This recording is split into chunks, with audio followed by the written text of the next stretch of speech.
भजन में छल के आंसू, बांके बिहारी द्वार पर महिलाओं का भावुक विरोध।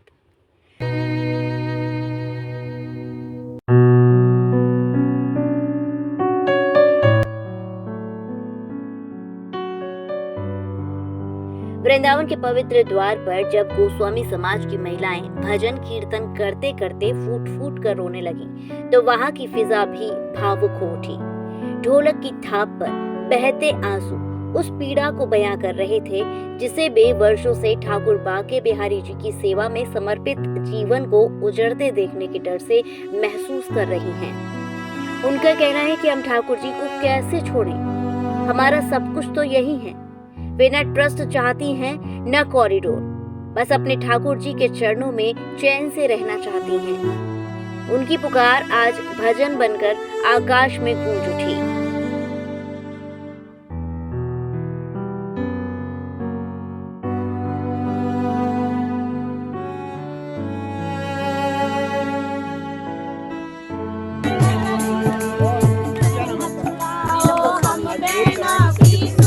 विरोध हम कॉरिडोर का कर रहे हैं और अधिग्रहण का विरोध कर रहे हैं। किस तरीके से आगे सरकार को क्या कहना चाहते हैं? सरकार को यही कहना चाहते हैं, ना तो मंदिर अधिग्रहण होने की कोई जरूरत है यहाँ, क्योंकि व्यवस्था हमने नहीं बिगाड़ी है, प्रशासन व्यवस्था बिगाड़ रहा है। कल आप सभी ने देखा होगा वृंदावन में किस तरह की भीड़ थी। मतलब जानबूझ के ये किया जा रहा है कि कोई दुर्घटना हो और सब आरोप गोस्वामी जनों पे आए। हर चीज का आजकल तो वृंदावन में कुछ भी हो रहा है, सब आरोप गोस्वामियों पे आ रहा है। मंदिर में मारपीट होती है तो गोस्वामी कर रहे हैं, बाहर भीड़ हो रही है तो गोस्वामी कर रहे हैं। कल रात को लाइट नहीं थी, वो भी शायद हम गोस्वामियों ने किया होगा कि हमने विद्युत व्यवस्था बिगाड़ दी। जो भी कुछ हो रहा है सब कुछ हम गोस्वामी जन ही कर रहे हैं। तो हमें इससे उबारो, मुक्ति दो, और हमें अधिग्रहण भी नहीं चाहिए और कॉरिडोर भी हम नहीं बनने देंगे। जिस तरीके से पलायन की बात करेंगे, आगे की क्या होगा? अब पलायन तो जब सरकार नहीं मानेगी, प्रशासन नहीं मानेगा, अपनी जिद पर अड़ेगा तो कुछ तो हमें करना ही पड़ेगा। तो हम तो अपनी जिद से नहीं हटेंगे, हमें ये सब नहीं चाहिए। ना तो हम मंदिर देंगे और ना ही हम ये कॉरिडोर बनने देंगे। ये तो भैया वो है, फूट डालो शासन करो। प्रशासन ने रणनीति बना ली है, समाज को भ्रमित कर रहे हैं। कभी कहते हैं कि व्यापारी वर्ग समर्थन में आ गया, कभी कहते हैं कि गोस्वामी वर्ग समर्थन में आ गया। समर्थन में कोई नहीं है, और कोई एकाध कह दे तो उसका पूरा समाज, वो समाज का प्रतिनिधित्व नहीं कर रहा है। ना गोस्वामी समाज में कोई इसके समर्थन में है, ना ही व्यापारी समाज में, सभी विरोध में है और कोई नहीं बनने देगा। आगे का क्या कदम रहेगा? आगे का कदम तो ठाकुर जी डिसाइड करेंगे, क्योंकि वही ये सब करने वाले।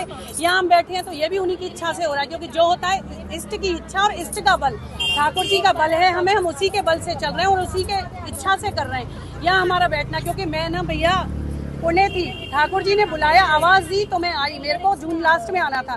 तो मतलब ये सब जो हो रहा है ठाकुर जी की इच्छा से हो रहा है, और आपके माध्यम से मैं अपने ब्रजवासी भाइयों को, बहनों को, या जो इसके विरोध में, उनको बताना चाह रही हूँ कि आप ऐसा ना हो कि आगे अपनी पीढ़ियों से नजरें ना मिला सकें या खुद को शीशे में ना देख सकें।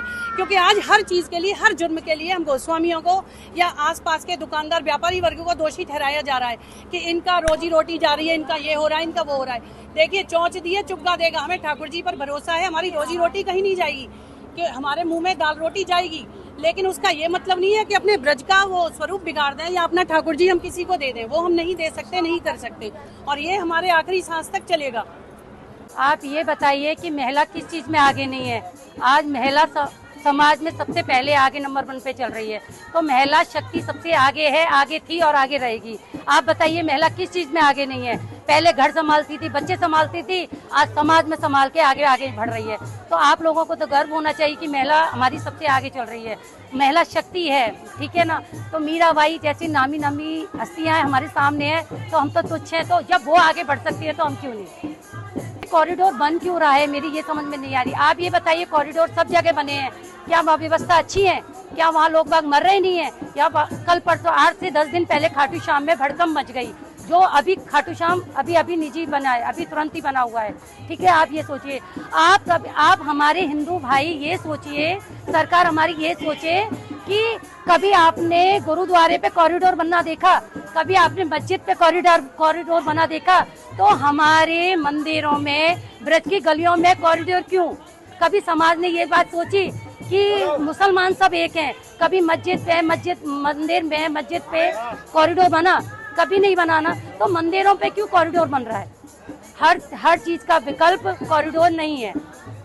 कॉरिडोर से भी है, उससे भी है, दोनों से है कि मैं ये चाहूंगी, देखो व्यवस्था बहुत खराब हो चुकी है जो सरकार के हाथ में जब से मंदिर आया है ना, व्यवस्था इतनी खराब है कि हमारे घर वाले तो कह देते दर्शन मत जाओ, परदेशियों को करने दो। भाई क्यों करने दो, जब हम डेली दर्शन आरती करते हैं तो हम क्यों नहीं करें हैं, हमारा हमसे ये हक क्यों छीना जाता है।